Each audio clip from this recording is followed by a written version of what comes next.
The NIST World Trade Center report is over 10,000 pages. It was originally published only for the towers in 2005, and like previous reports on the subject, it was focused only on the fire-induced collapse hypothesis. NIST made no real effort to examine the explosive demolition hypothesis. NIST's stated goals were to explain why and how World Trade Center buildings 1 and 2 collapsed after the initial impact of the aircraft, and why and how World Trade Center building 7 collapsed. The scientific tests that NIST performed to reach its conclusions included tests to determine gas temperatures, tests to determine steel temperatures, tests to determine the possibility of floor failure, tests to determine the possibility of fireproofing loss. Unfortunately for NIST, none of the tests it performed supported its conclusions, as we will see. NIST therefore based its entire explanation on computer models.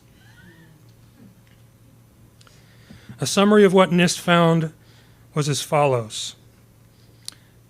The aircraft severed columns, loads were redistributed, fireproofing was widely dislodged, high temperatures weakened columns and floors, floors began to sag, sagging floors pulled exterior columns inward, causing them to buckle.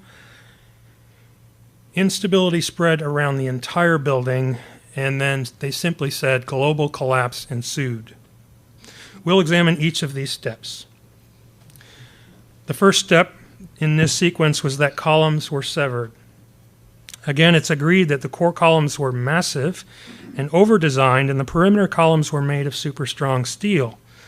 But NIST now admits that 14 to 15% of the columns were severed in the World Trade Center towers. This is compared to original design claims published in the Engineering News Record when the buildings were first announced.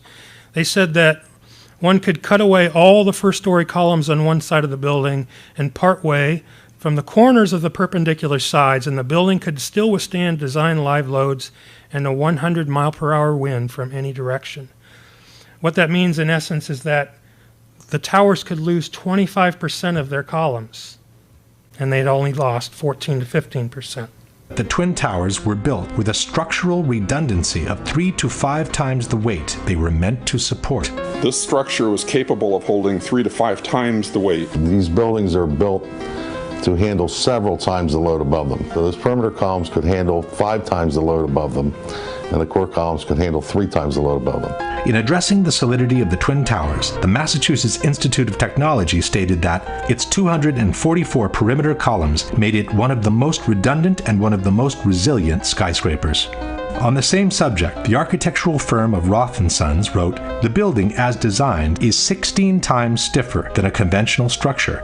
The Virendeel trusses would be so effective, according to the engineer's calculations, that all the columns on one side of a tower could be cut, as well as the 2 corners and several columns on the adjacent sides, and the tower would still be strong enough to withstand a 100-mile-per-hour wind." John Skilling, the structural engineer who designed the Twin Towers, stated, "Live loads on these perimeter columns can be increased more than 2,000% before failure occurs." In particular, the Twin Towers were designed to sustain the impact of a large airliner traveling at 600 miles per hour and still remain standing.